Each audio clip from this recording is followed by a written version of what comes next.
வணக்கம். இது கேள்விக்களம். தமிழ்நாட்டில் கடந்த சில நாட்களாக பேசு பொருளாக இருக்கக்கூடிய சில சர்ச்சைகள், அது சார்ந்து அண்மையில் வெளியாகி இருக்கக்கூடிய சில அதிர்ச்சி தகவல்கள் பற்றி நாம் பேச இருக்கிறோம். ஒன்று, தந்தை பெரியார் அவர்களை பற்றி 17 நாட்களுக்கு முன்னால் ஒரு கருத்தை, ஒரு குற்றச்சாட்டை நாத்தாக்காவினுடைய தலைவர் சீமான் முன்வைத்தார். அந்த கருத்துக்கு ஆதாரம் எங்கே, பெரியார் சொன்னதாக சொல்லும் கருத்துக்கு ஆதாரம் எங்கே என்று கேட்டு 17 நாட்களாக அவர் இன்னமும் ஆதாரம் தரவில்லை. ஆனால் தொடர்ந்து அடுத்தடுத்த குற்றச்சாட்டுகளுக்கு என்று தாவிக் கொண்டிருக்கிறார். இந்த நிலையில் அவரோடு இலங்கைக்கு சென்ற, இலங்கையில் இருந்த சினிமாட்டோகிராஃபர் திரு சந்தோஷ் ஒரு நேர்காணலில் சீமான் குறித்து பல கருத்துக்களை சொல்லியிருக்கிறார். ஈழ விடுதலைக்கென்று அவர் எதுவும் செய்ததில்லை, பல பேரை ஆபத்தில் மாட்டிவிட்டதுதான் அவர் செய்த ஒரு பங்களிப்பு. ஒரு விதமான மன நோய், ஹாலுசினேஷன் என்று சொல்லக்கூடிய மாய தோற்றத்தை உண்மை என்று நம்பி அதை பேசும் ஒரு நோய்க்கு ஆட்பட்டிருக்கிறார் என்று பல கருத்துக்களை சொல்லியிருக்கிறார். பெரியாரா பிரபாகரனா என்று அவர் கேட்க, அதற்கு ஈழத்தமிழர்கள், புலிகள் இயக்கத்தில் இருந்தவர்கள் அதற்கு மறுப்பும் எதிர்ப்பும் சொல்லக்கூடிய கருத்து இருக்கிறது. முதல் முறையாக திரு நெடுமாறன் போன்றவர்கள் கண்டன எதிர்வினைகளை எல்லாம் ஆற்றியிருக்கிறார்கள். வழக்கமாக உடனடி கருத்து வெளியிடக்கூடிய, மறுத்து கருத்து சொல்லக்கூடியவர்கள் சந்தோஷ் வெளியிட்டிருக்கக்கூடிய கருத்துக்களுக்கு எந்த பதிலும் சொல்லாமல் ஆழ்ந்த மௌனத்தை சீமான் தரப்பு கடைபிடிக்கிறது. இது சார்ந்து நாம் விவாதிக்கிறோம். நம்மோடு திராவிடர் கழகத்தின் பிரச்சார செயலாளர், உயர்நீதிமன்ற வழக்கறிஞர் திருமிகு அருள்மொழி அவர்கள், சீமான் ஆதரவாளர் திரு சந்திரமோகன் அவர்கள், திரு திமுகவினுடைய செய்தி தொடர்பாளர், மாணவர் அணியினுடைய தலைவர் திரு ராஜீவ்காந்தி அவர்கள், இவர்களோடு திரு அதியன் அவர்களும் சோமு அவர்களும் இணைய இருக்கிறார்கள். அனைவருக்கும் வணக்கம். அருள்மொழி அவர்களுடைய முதற் பார்வையை இது சார்ந்து கேட்கணும்.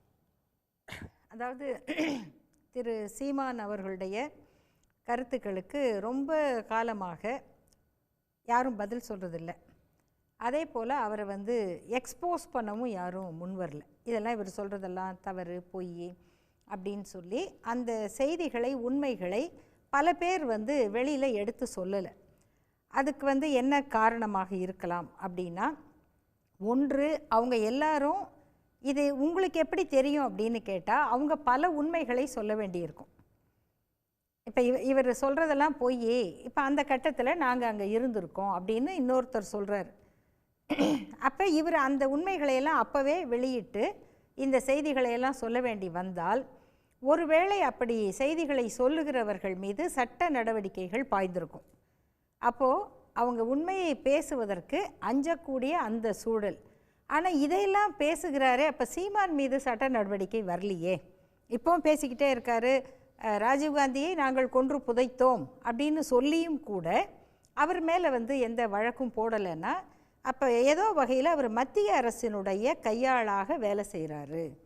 அவருக்கு இருக்கிற பாதுகாப்பு உண்மையை சொல்லுகிறவர்களுக்கு இருக்காது அப்படிங்கிற ஒரு சூழ்நிலை. ரெண்டாவது, இப்போ அவருக்கு கொடுக்கப்பட்டிருக்கிற அசைன்மெண்ட், அதாவது இல்லை, நீங்கள் சொன்னது ஒன்று, அவர் சொன்னதுக்கு யாரும் பதில் சொல்லலை. ஆமாம், பதில் சொல்லலைல, அவரை வெளிப்படுத்தலை. இது ரெண்டாவது, அவருக்கு எக்ஸ்போஸ் பண்ணல, அவர் யாருன்றது எக்ஸ்போஸ் பண்ணல. பதில் சொல்லலன்றது ரெண்டு ஆஸ்பெக்டுக்கு வரலாம். ஒன்று அவர் ஆணித்தரமா பேசுறாரு, அவர் பேச்சுக்கு மறு பேச்சு பேசுறதுக்கு உங்கள்கிட்ட பாயிண்ட் இல்லை, அதனால நீங்க பதில் பேசாம இருந்தீங்களா? ரெண்டு கருத்து இருக்கு இதில். யார் பதில் பேசலைன்னு சொன்னால், திராவிட இயக்கத்தை சேர்ந்தவர்கள் பதில் பேசலை. ஏன் சொன்னால், இன்னும் நான் வெளிப்படையாக சொல்கிறேன், இந்த மாதிரி இவர் இப்படி பேசுகிறாரு அப்படின்லாம் சொல்லும் பொழுது திராவிடர் கழக தலைவர் ஆசிரியர் வீரமணி ஐயா அவர்கள் என்ன சொல்லுவாங்கன்னா, இதுக்கெல்லாம் பதில் சொல்லி நேரத்தை வீணாக்காதீங்க, இது நேரக்கேடு அப்படின்னு மிக தெளிவாக சொல்லுவார். இன்னும் முன்னாடியே சொல்லப்போனால், அவர் திராவிடர் கழக மேடைகளில் திரு சீமான் பேசிகிட்டு இருந்தார். இந்த மாதிரி அவர் பேசிகிட்டு இருக்கும்போது முதல்ல அவரை கூப்பிடுறதை தவிர்க்க வேண்டும் அப்படின்னு சொன்னவர் திராவிடர் கழக தலைவர் தான். அவர் மற்றவங்கள்லாம் அவர் அடையாளம் கண்டாங்களான்னு எனக்கு தெரியாது. அப்போ காணல, ரொம்ப காலம் அவரோட தான் பயணம் பண்ணாங்க. மற்றவங்களாம் பயணம் பண்ணாங்க. ஆனால் முதல்ல அவரை அடையாளம் கண்டு தள்ளி வைத்தவர் திராவிடர் கழக தலைவர் தான். அப்போது அவர் என்ன சொன்னார் அப்படின்னா, அவர் ஒரு சரியான நபர் கிடையாதுன்னு சொன்னார். அதாவது அவருக்கு கருத்து இருக்குதா, கொள்கை இருக்குதா, அதெல்லாம் அடுத்தது. அவர் ஒரு சரியான நபர் அல்ல, நம்பத்தகுந்தவர் அல்ல. அதனால் அப்படிப்பட்ட ஆட்களுக்கு நீங்கள் விளம்பர வெளிச்சம் போடாதீங்க அப்படிங்கிறது ரொம்ப முன்னாடியே திராவிடர் கழக தலைவர் சொன்னது.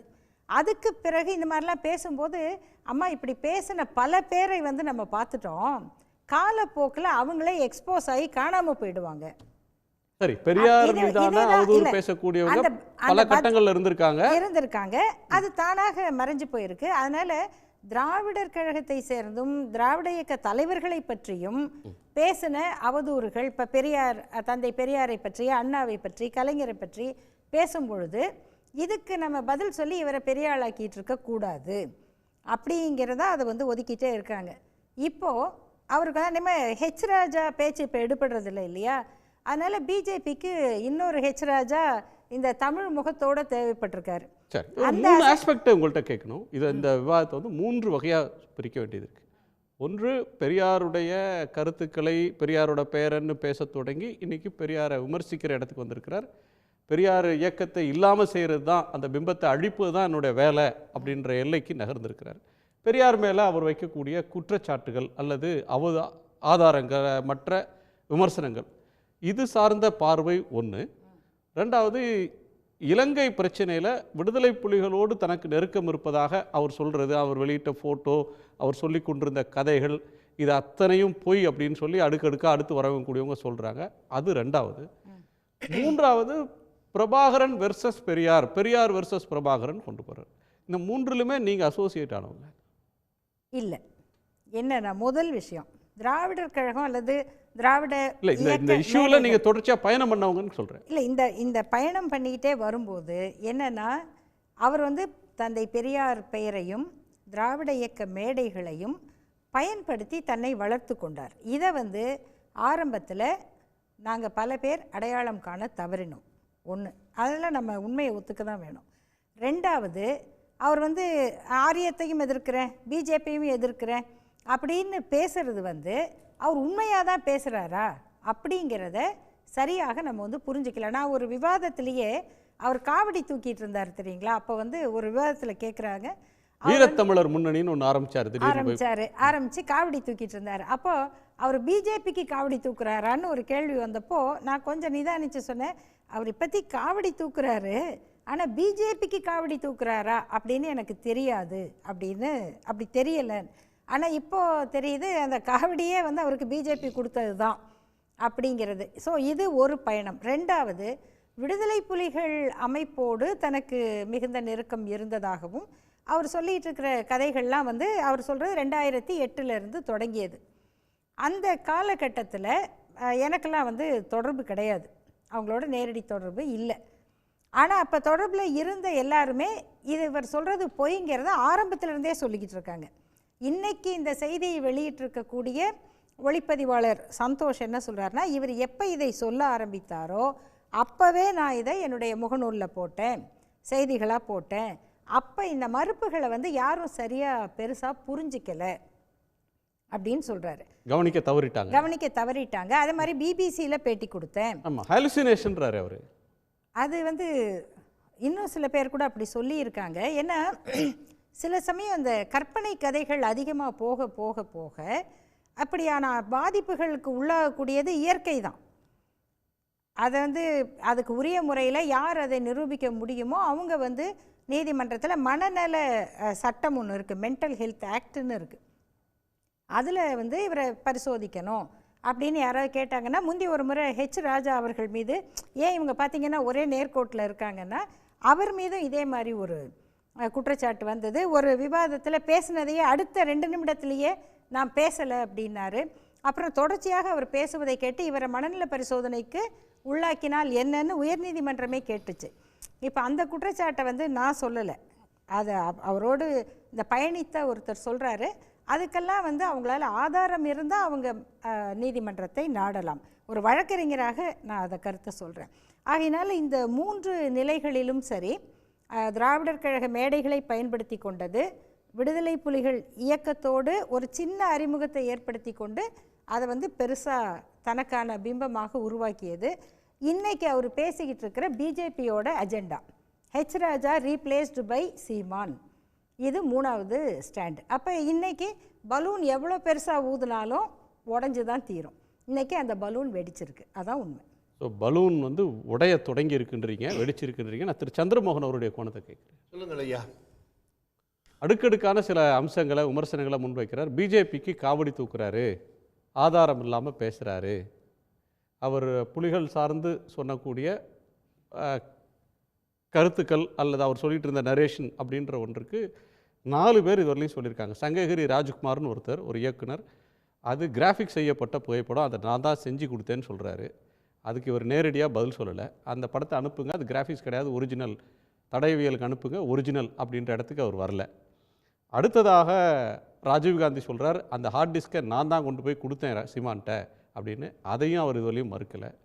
அதுக்கடுத்து சந்தோஷ்னு ஒரு ஒளிப்பதிவாளர் வந்து சொல்கிறாரு, அவர் அங்கே வந்தது உண்மை, ஆனால் அந்த படம் வெளியான படம் ஒரிஜினலான படம் இல்லை அப்படின்னு சொல்கிறாரு.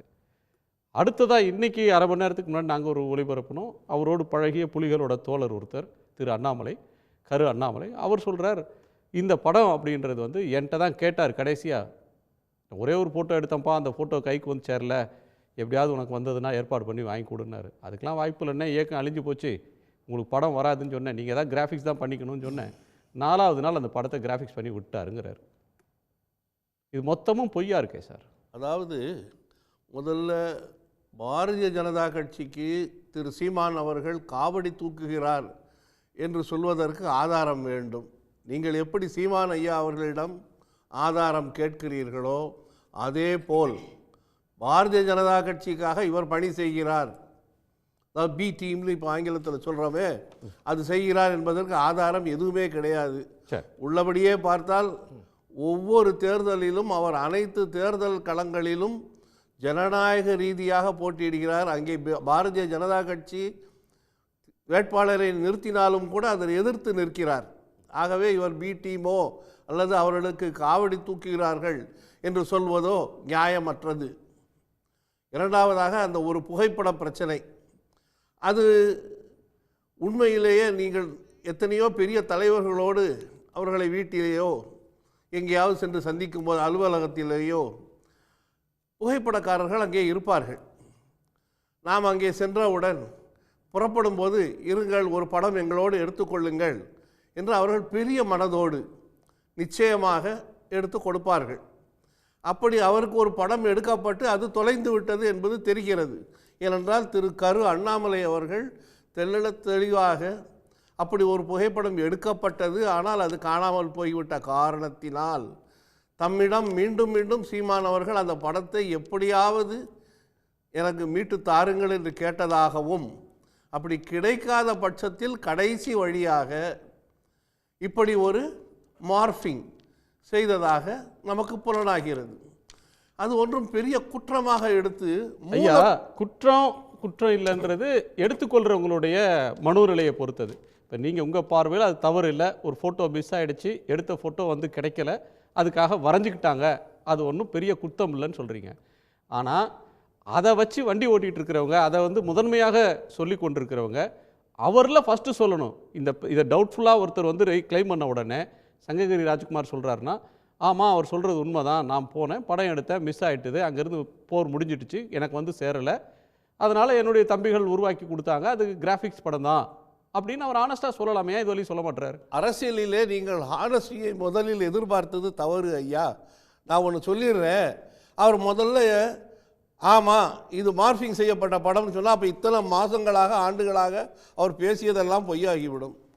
அது மட்டும் இல்லை, அதுக்கு அடுத்து அவர் சொல்கிற கதைகள் இருக்க, பிரபாகரன் எனக்கு துப்பாக்கி பயிற்சி கொடுத்தாரு அப்படின்றாரு. இல்லைங்க, அது ஷூட்டிங் ஸ்பாட்டில் எல்லாளன் படத்துக்கு வச்சுருந்த ஃபோட்டோ, அந்த துப்பாக்கியை எடுத்து ஒரு நாள் ஃபோட்டோ எடுத்துக்கிட்டாரு, அங்கே நான் இருந்தேன், நான் தான் அதுக்கு சினிமாட்டோகிராஃபர்னு அவர் சந்தோஷ் சொல்கிறாரு. ஆமாம் கரியன், நான் தான் எனக்கு தான் சமைச்சு போட்டாங்க, ஆனால் தனக்கு சமைச்சு போட்டதா அவர் பொய் சொல்கிறாரு. அவர் உண்மையை எல்லாமே வந்து பொய்யை வந்து தனக்கு மற்றவர்களுக்கு நேர்ந்ததெல்லாம் தனக்கு நேர்ந்ததுன்னு சொல்கிறாரு. ஐயா, இதில் நாம் மூல கருத்தை விட்டுட்டு ஆமக்கரியையும் இந்த புகைப்படத்தையும் வைத்துக்கொண்டு சீமானை கேவலப்படுத்துவது அப்படிங்கிற ஒரு எண்ணத்தோடு செயல்பட்டு கொண்டிருக்கிறது ஊடகங்கள். இல்ல அதை சொன்னது அவரா? ஆமக்கறி சாப்பிட்டோன்னு அவர் போய் சாப்பிட்டாரு அப்படின்னு ஊடகங்கள் சொல்லிச்சா? எனக்கு தலைவர் சமைச்சு போட்டாரு, எனக்கு வந்து இதை ஒரு சமயக்காரர் மாதிரி ஒரு முனியாண்டி விலாஸ் ஹோட்டல் நடத்துகிறவங்க மாதிரி பின்னாடி வந்து பட்டியல் எடுத்தாங்க, எனக்கு என்ன பிடிக்கும்னு சமைச்சு போட்டாங்க, இப்படியெல்லாம் கதை சொன்னதும் அங்கே வந்து அவரது எனக்கு பிறகு இந்த போராட்டத்தை நீங்கள் பார்த்துக்குங்க அப்படின்னு சொன்னதாக வந்த ஆடியோவும் வெட்டி ஒட்டப்பட்ட ஒரு ஆடியோ, அது வந்து முழு ஆடியோ இருக்குன்னு சந்தோஷ் சொல்கிறார்.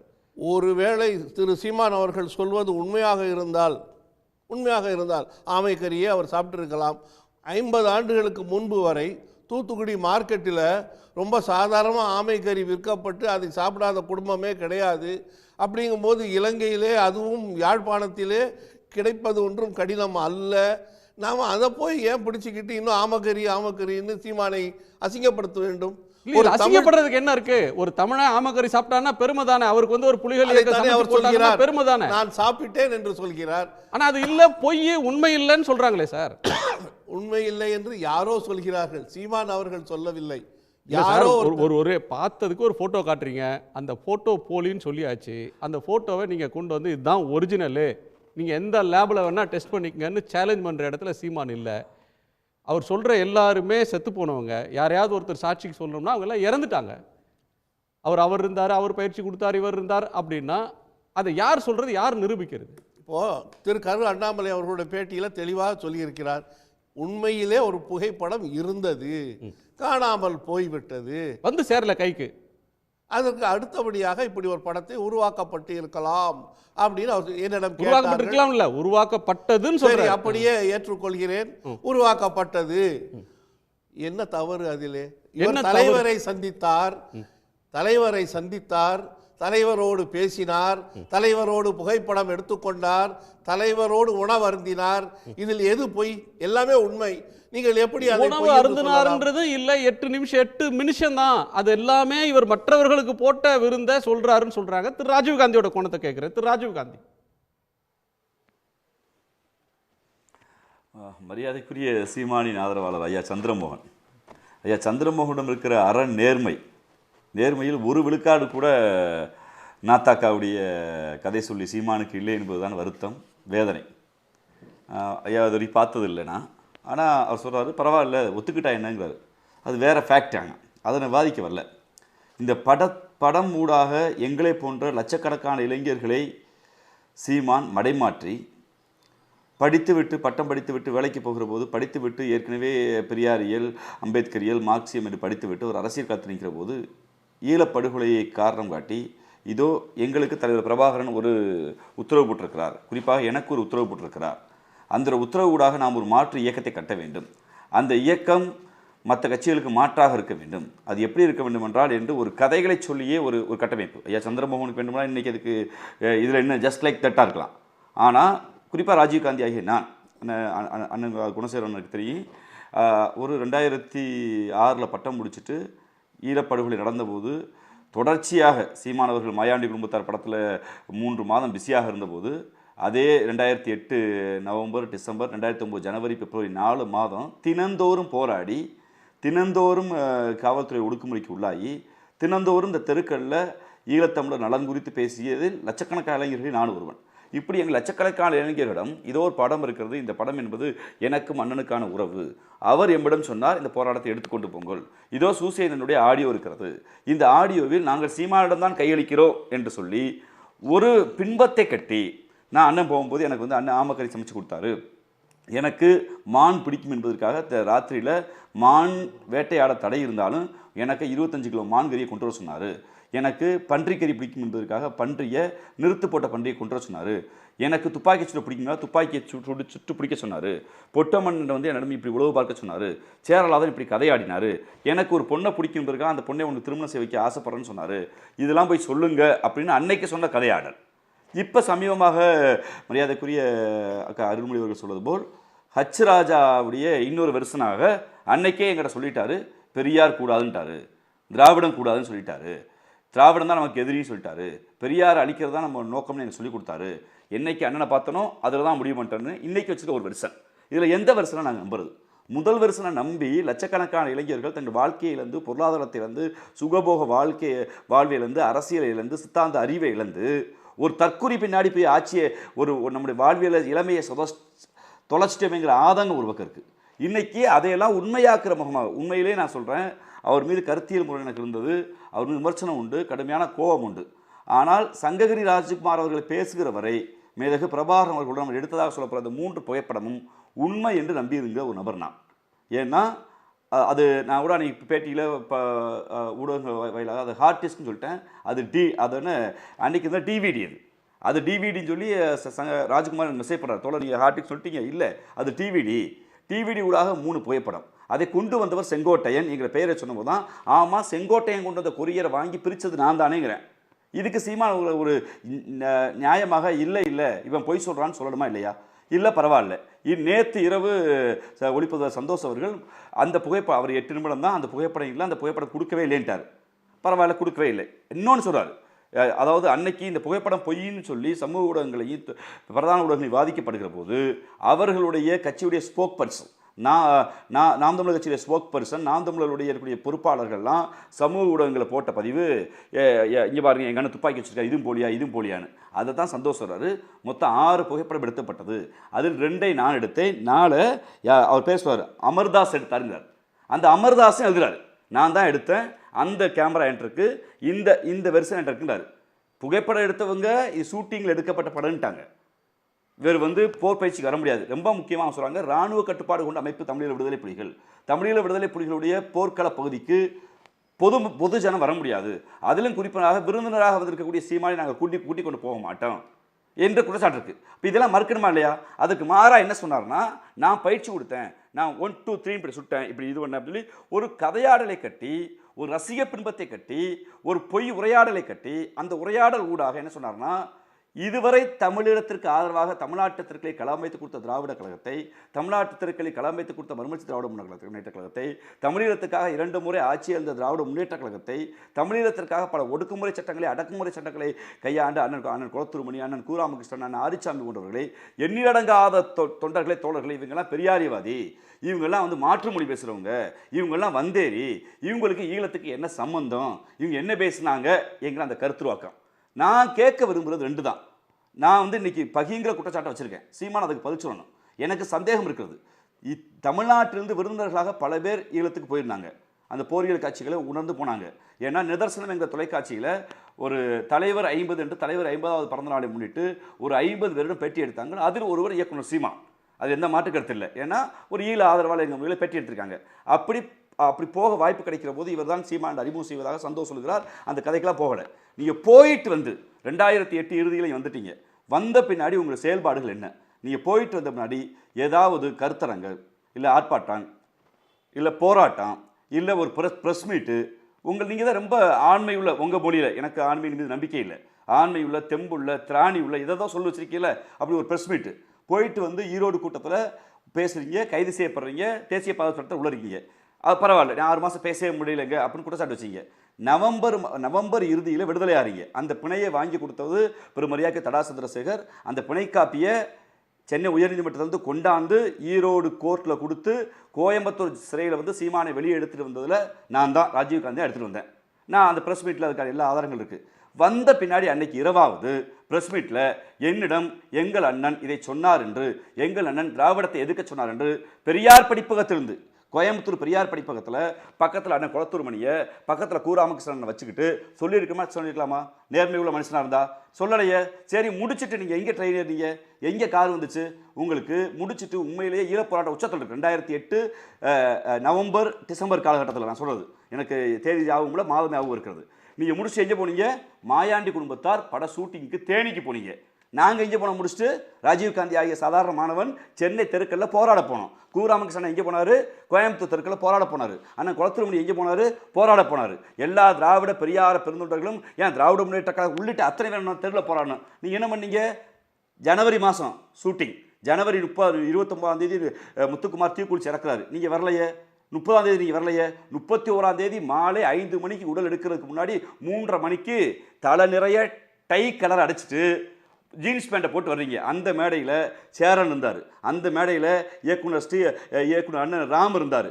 நாங்கள் மாணவர்களாக முத்துக்குமார் உடலை வைத்து போராட வேண்டும் போராடி கொண்டிருக்கோம். நீங்கள் வந்தவங்க ஒரு மாலையை வச்சுட்டு அன்னைக்கு இரவு சென்னையில் தங்கலை, அன்னைக்கு இரவு ஒரு ஒரு ஒரு இடத்துல போய் உன்னை உல்லாசமாக இருந்துட்டு எங்கே போயிட்டீங்க? நேராக தேனிக்கு போயிட்டீங்க. ஜனவரி வரல, பிப்ரவரி வரல, மார்ச் வரல. இந்த 3 மாதம் என்பது தமிழ்நாட்டு வரலாறில் ஈழத்தமிழர்களுக்கான கொடுமைகளை சொல்லி பெரியாரிஸ்டுகளும் பெரியாரிவாதிகளும் திராவிட இயக்க தோழர்களும் எண்ணிலடங்காத தமிழர் செய்கிறோம். இந்த தமிழ்நாட்டு தெருக்கல்ல போராடணுமா இல்லையா? ஒரே ஒரு போராட்டத்தில் சீமான் நின்றதாக நான் சொல்வது 2009 பிப்ரவரி மார்ச் இந்த 2 மாதங்களில் சீமான் ஒரு போட்டோ காமிங்க, ஒரே ஒரு போட்டோ காமிப்பாங்க. என்ன போட்டோன்னா, அனைத்து கட்சிகள் தமிழ்நாடு அரசு ஆதரவோடு அனைத்து கட்சிகள் மனித சங்கிலி போராட்டத்தில் மலையில் அண்ணன் இயக்குனர் அமீரோடைய கையை பிடித்து நின்றிருப்பார். அப்போது முத்தமிழர் கலைஞர் அங்கே இருவரையும் சந்தித்து அவரோடு இருக்க அந்த புகைப்படம் வெளிவந்திருக்கு. அந்த ஒரு போராட்டத்தை தவிர அடுத்த தேர்தல் காலத்துக்கு இருந்தாரு அப்படின்னு சொல்றீங்க. இப்ப அதுல இருந்து ரொம்ப தூரம் விலகி வந்துருச்சு, ஒரு காலம் அதிகம் ஆயிடுச்சு. இப்போ வந்து அவர் பேசுற மைய கருத்து அப்படின்ற ஒன்றுக்கு பதில் சொல்லாம அவரை வந்து விமர்சிக்கிறீங்க. அவருடைய பங்களிப்பை வந்து இப்ப வேண்டும் என்று விமர்சிக்கிறாங்க அப்படின்னு அவருடைய ஆதரவாளர்கள் சொல்றாங்களே. மைய கருத்து என்னன்னு பார்க்கணும். பரவாயில்ல, உங்களுக்கு அரசியல் சூழல் அன்னைக்கு வந்து ஒத்து வரல. மைய கருத்து என்ன? தனித்தமிழீழமே தீர்வு. தனித்தமிழீழத்தை இந்தியாவில் இருக்க இந்தியர் எப்படி பெற முடியும்? இதுதானே தீர்வு. இலங்கையில் நடந்தது இனப்படுகொலை. இலங்கையில் ஒரு மொழி பேசுகிற மக்கள் ஒரு மொழி பேசுகிற இராணுவ சர்வாதிகாரத்தால் பாதிக்கப்பட்டார்கள். ஒரு மொழி பேசுகிற மக்களே ஒரு இராணுவ சர்வாதிகாரம் தன்னுடைய நிலத்தை பிடுங்குச்சு, கோயிலை இடிச்சிச்சு, அவங்க ஏதிலிகளால் உலகம் முழுக்க போச்சு. இது மையக்கருத்து. இந்த மையக்கருத்தை இலங்கையில் பெற முடியாது. ஏன்னா ஒரு பாசிஸ்ட் அரசு இருக்கிறதாக நம்ம எல்லாருமே நம்புகிறோம். அப்போ இந்தியாவில் அதற்கு ஆதரவாக நீங்கள் விதைத்த கருத்து என்ன? இந்திய நீதிமன்றங்களில் நீங்கள் ஆடிய வழக்கு என்ன? இந்தியாவுக்குள் நீ செய்த போராட்டம் என்ன? இந்தியாவுக்குள் ஈழ ஆதரவாளர்களை நீங்கள் என்ன ஒருங்கிணைச்சிங்க? அதற்கு மாறாக இந்தியாவுக்கு இந்த ஈழ ஆதரவாளர்களை இவன் வந்தேரி, இவன் தெலுங்கு, இவன் கன்னடன், இவன் துரோகின்னு எல்லாரையும் அந்நியப்படுத்திட்டு நான் மட்டும் தான் டானு, நான் மட்டும் தான் பெரிய ஆளுன்னு ஒரு இருமா போட்டு நின்றீங்க. இது இந்தியாவில். உலக டயாஸ்பராவில் ஈழம் என்பது டயாஸ்பரா முக்கியமான அரசியல். குறிப்பாக ஐரோப்பிய யூனியன்லையும் அமெரிக்கா கனடா போன்ற நாடுகளையும் அமெரிக்கா போன்ற நாடுகளை இயங்கின நாடு கடந்த தமிழீழ அரசு, நாடு கடந்த தமிழ் அரசு உத்தரகுமார் தலைமையிலான ஒரு அரசு சட்ட ரீதியாக இயங்குகிறது. அந்த அமைப்போடு ஒரே ஒரு நாள் சீமான் அவர்கள் யோக்கியத்தோடு உரையாடி இருக்கிறாரா? அந்த அமைப்பு வச்ச குற்றச்சாட்டுகளை கேட்டிருக்காரா? அந்த அமைப்போடு இந்தியாவுடைய பாராமட்டத்தில் விவாதிச்சாரா? ஒன்று. அதே போல் பிரிட்டிஷ் தமிழ் போரம் செய்த சாதனைகளை பிரிட்டிஷ் தமிழ் போரம் சட்ட போராட்டத்துக்கு சீமான் ஆதரவாக இருந்தாரா? அதே போல் ஐநா மன்றத்துக்குள்ளே பாஸ்கோ அவர்களுடைய அந்த வேலை மனித உரிமை அவையில் அதுக்கு ஆதரவாக இருந்தாரா? அதற்கு மாறாக ருத்ரகுமாருக்கு எதிராக ஒரு அணியை கட்டினார், பாஸ்கோவுக்கு எதிராக ஒரு அணியை கட்டினார், பிரிட்டிஷ் தமிழ் போரத்துக்காக அணியை கட்டினார். 3 அணிகளை தமிழீழ விடுதலை புலிகள் எதையெல்லாம் அங்கீகரித்து சட்ட ரீதியாக பன்னாட்டு நீதிமன்றத்திலும் ஐநா மன்றத்திலும் வாதாடினார்களோ, இது நாடு கடந்த தமிழீழ அரசு, நாங்கள் ஏதிரிகளாக வந்திருக்கிறோம், நாங்கள் இனப்படுகொலையால் பாதிக்கப்பட்ட வாதாடினாங்களோ அவர்களுக்கு எதிராக குறுக்குழுக்களை, அடியாட்களை, ஏவல் போன்று சில ஆட்களை ஏவி விட்டு அதையெல்லாம் உடைச்சாரு. டயஸ்பராவை காலி பண்ணாரு. ஈழங்கிற ஆதரவு கருத்தை போச்சு. இந்தியாவில் எல்லா கட்சியும் திடீரென்று இந்த புதுசா நிறைய ஆவணங்கள் வருது. ஏன் சார்? ஏன்னா அதுக்கு மிக தெளிவாக ராஜகுமார் தான் தொடங்கி வச்சாரு ஈழம் தொடர்பா. இந்த படத்தை நான் தான் வெளியிட்டேன் பண்ணு. அப்போ ராஜீவ்காந்தியா எனக்கு ஈனமும் மானமும் சூடும் சொரணையும் தந்தை பெரியாரால் பெற்றிருக்கிறேன். தந்தை பெரியார் கொடுத்த உணர்வு தான் தேசிய உரிமையை தனித்தமிழ் வேண்டும் என்று மிக உறுதியாக நம்புகிறேன். அப்போ என்ன பண்ணுறவங்களுக்கு ஆதங்கம் இருக்குது. ஒரு படத்தை காமிச்சு நம்ம இருந்தாலும் முட்டாளாக்கிட்டான், ஒரு படத்தை காமிச்சு நம்முடைய அறிவை நம்முடைய உழைப்பை சுரண்டி இருக்கான், ஒரு படத்தை காமிச்சு நம்மளை ஏமாத்திருக்கான், படம் எடுத்து பிழைக்க வந்தேன்னு சொல்லி பரமக்குடியிலிருந்து படம் எடுத்து பிழைக்க வந்தேன்னு சொன்னவர் இன்னைக்கு ஒரு படத்தை எடிட் பண்ணி பிழைச்சிருக்காரேன்னு வேதனை வருது எங்களுக்கு. அப்போ எனக்கு அந்த உரிமை, தார்மீக உரிமை இருக்குது. நான் இன்னைக்கு ஒரு கட்சியுடைய மாணவருடைய தலைவராக இருக்கேன். ஆனாலும் எனக்கு என்ன சிக்கல்னா, திராவிட முன்னேற்ற கழகத்துடைய எண்ணிடங்காத தொண்டர்கள் ஈழத்தை ஆதரிக்கிறாங்க. திராவிட முன்னேற்ற கழகம் தனித்தமிழ் ஈழத்துக்கு எதிரான அமைப்பு இல்லை. திராவிட முன்னேற்ற கழகம் அனந்த இனப்படுகொலை ஒத்துக்கொள்கிறது. வாய்ப்பு கிடைக்க போலாம் திராவிட முன்னேற்ற வாதாடுது. எங்கள் கட்சியை பார்த்து நான் உட்பட கடந்த காலத்தில் குற்றச்சாட்டு வைத்த போதும் இந்த அமைப்பு மௌனமாக இருந்தது. பரவாயில்ல, குற்றச்சாட்டு இருக்கு, நம்ம பின்னால் வருகாலத்தை பார்த்துக்கலாம் இருந்தோம். ஆனால் எங்களை போன்ற இளைஞர்களை உஸ்பி விட்டு, எங்களை போன்ற இளைஞர்களை கொம்பு சீவி விட்டு பல லட்சம் இளைஞர்கள் வாழ்வே இழந்து போனவுடன் இவர் சொல்கிற கதை என்னன்னா, ஈழத்தை விட்டு, ஈழத்தில் போராடி இல்லை, ஈழத்தில் இருந்தவங்களாம் செப் மாஸ்டர் இருந்தாங்க, ஈழத்துடைய உணர்வை பற்றி பேசினாரா? அதற்கு மாறாக ஈழத்தில் நடந்த ஆமக்கறி, ஈழத்தில் நடந்த பூனக்கறி, ஈழத்தில் நடந்த வளர்த்தாரு. லட்சக்கணக்கானவர்களை சீமான் வந்து ஏமாற்றி இருக்கிறார். உணர்வோடு, பொது தமிழ் உணர்வோடு வந்த இளைஞர்களை பொய் சொல்லியும் புரட்டு சொல்லியும் ஏமாற்றி இருக்கிறார், அவங்கள வீணடித்திருக்கிறார் அப்படின்றது திரு ராஜீவ்காந்தி சொல்கிற ஒரு முக்கியமான பாயிண்ட். இந்த ஒரு கட்சியிலிருந்து நாம் தமிழர் போன்ற ஒரு தமிழ் தேசிய அந்த மக்களுடைய தமிழ் மக்களுடைய பெரும் அழிவிலிருந்து மீண்டெழுந்த ஒரு தமிழ் தேசிய கட்சியிலிருந்து வெளியேறுகிறவர்கள் சொல்லுகிற ஒரு வார்த்தை, சாதாரணமான வார்த்தை தான். ஆனால் இப்போ அந்த லைவில் அந்த நடைமுறையில் அந்த உள்வாங்கி கொண்டிருக்கிற அந்த நாம் கட்சி தோழர்கள் யாராவது சொன்னாங்களா? ஒரு வீட்டை விட்டு வெளியே போகிறவங்க சொல்கிற சாதாரண குற்றச்சாட்டு தான் ராஜீவ்காந்தி ஒரு தோழர் வைக்கிறாங்க. இல்லை, அவரோட நெருக்கமாக பயணம் செய்தவர், பல ஆண்டு காலம் சேர்ந்து டிராவல் பண்ணியிருக்கிறார். அவர் சொல்கிற பாயிண்ட்டுக்கு பதில் சொல்லுங்க. பாயிண்ட் வந்து ஒன்றோடு ஒன்று நண்பர்களாக இருக்கிற பொழுது செய்கிற விமர்சனம் என்பது ஆரோக்கியமான விமர்சனம். வேண்டாம் என்றோ ஏதோ ஒரு உள்ளுணர்வோடு குற்றச்சாட்டு வெளியேறுகிறது சொல்லுகிற வார்த்தை, வேண்டாத துணையை விட்டு வெளியேறுகிற இன்னொரு துணை சொல்லுகிற குற்றச்சாட்டு போல தான் நீதிமன்றங்கள். வெளியே கட்சியை விட்டு வெளியில் போகிறவங்க முன்வைக்கிற விமர்சனங்களை ஏற்றுக்கொள்ள வேணான்றீங்க. இவருடைய செயல்பாட்டுக்குள்ள ஒரு உண்மையான 2023 டிசம்பர் 24 பெரியார் நினைவு நாள் வரையிலும் பெரியாருக்கு புகழ் வணக்கம் செலுத்துறார். போன வருஷம் வரையிலும் பெரியாருடைய நினைவு நாளில் புகழ் வணக்கம் செலுத்துறார். அவர் தான் எங்கள் வழிகாட்டின்றார். 2015 சில இளைஞர்கள் பெரியாரை பற்றி விமர்சிக்கிற போது அது இந்துத்துவா பிராமண ஆதிக்கத்துக்கு வழிவகுக்கும், அதை நாங்கள் அனுமதிக்க மாட்டேன், அவர்களுக்கு இடமில்லை, எங்களுடைய கட்சியோட நிலைப்பாடு இதுதான் 2015 அறிவிக்கிறாங்க.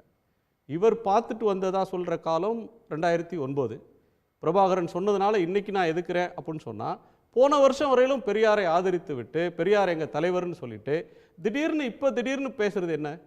ஒவ்வொரு கணமும் இந்த உலகம் மாறிக்கொண்டிருப்பது. போன நிமிடம் நடந்த வரலாறு என்பது இந்த யுகத்தில் மாறக்கூடியது.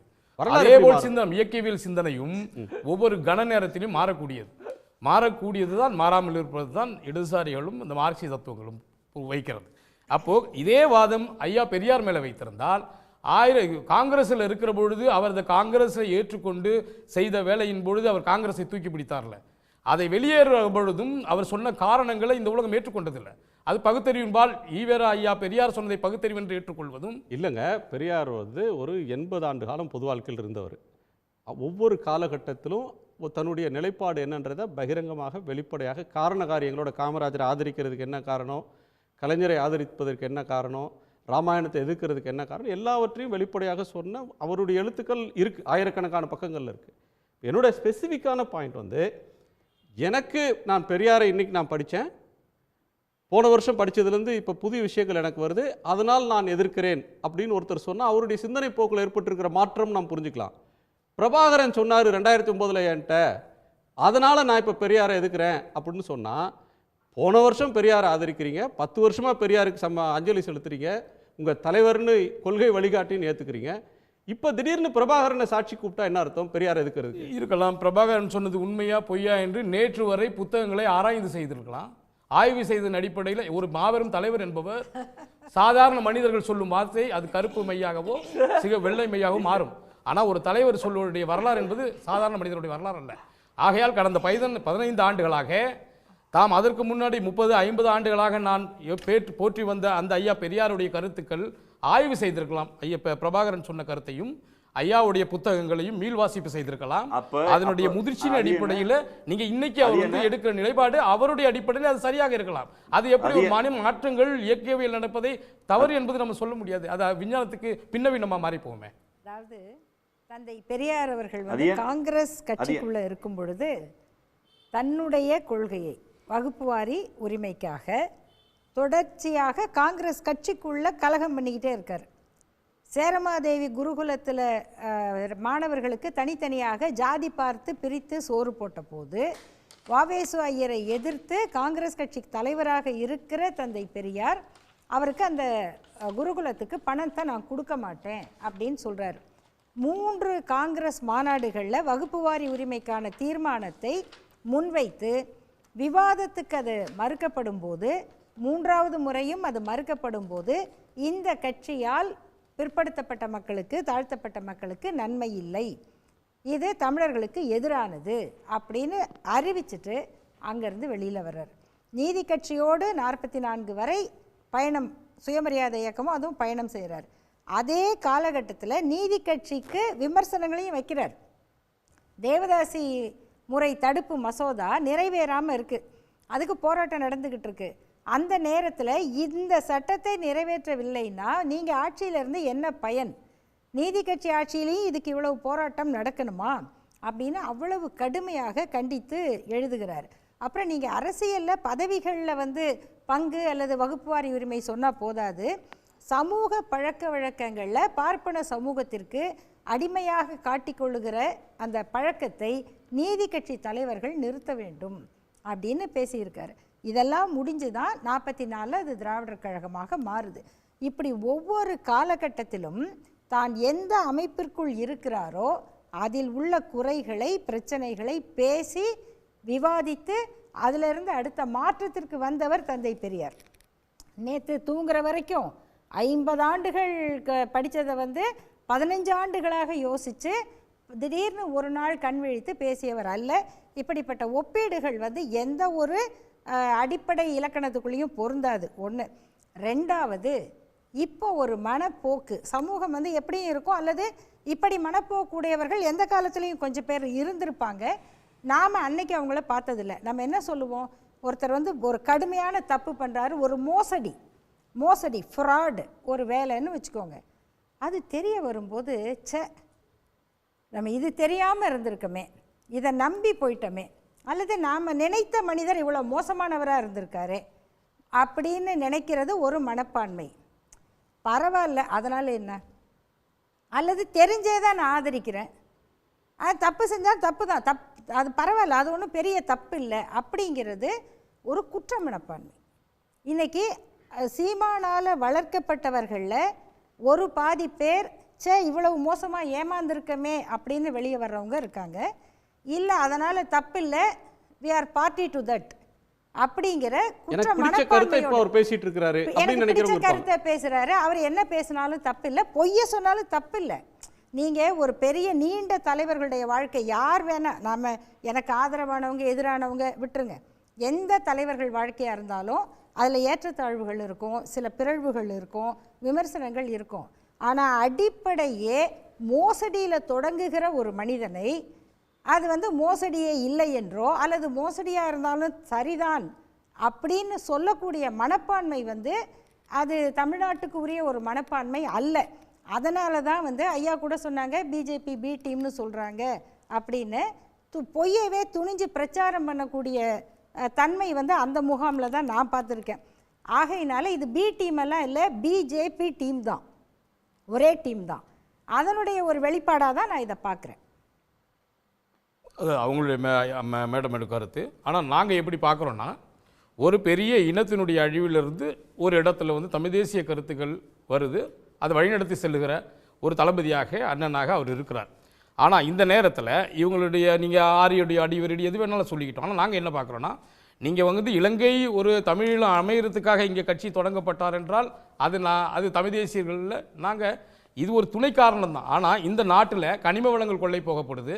தமிழ்நாட்டில் தமிழர்கள் 89% இங்கே இருக்கிறார்கள், 11% பிரமொழியாளர் இருக்கிறாங்கன்னு அரசு ஆர்டிஐயில் புள்ளி விவரம் சொல்லுது 2 மாதத்துக்கு முன்னாடி. அப்போ தமிழ் வழியில் படிக்கிறவங்களுக்கு நீங்கள் வேலைவாய்ப்பு கொடுக்குறீங்களான்னா டிஎன்பிசியில் என்ன சொல்கிறாங்கன்னா, தமிழ் வழியில் படித்தவங்க இங்கே தேர்வரே வரல, அதனால் அதே கம்யூனிட்டியில் இருக்கிற நாங்கள் ஆங்கில வழியில் படிக்கிறவங்களை வேலை கொடுக்குறேன்றாங்க. தமிழ் மொழியிலிருந்து சிறுபான்மை மொழியினருக்கு விலக்கு கொடுக்குறாங்க.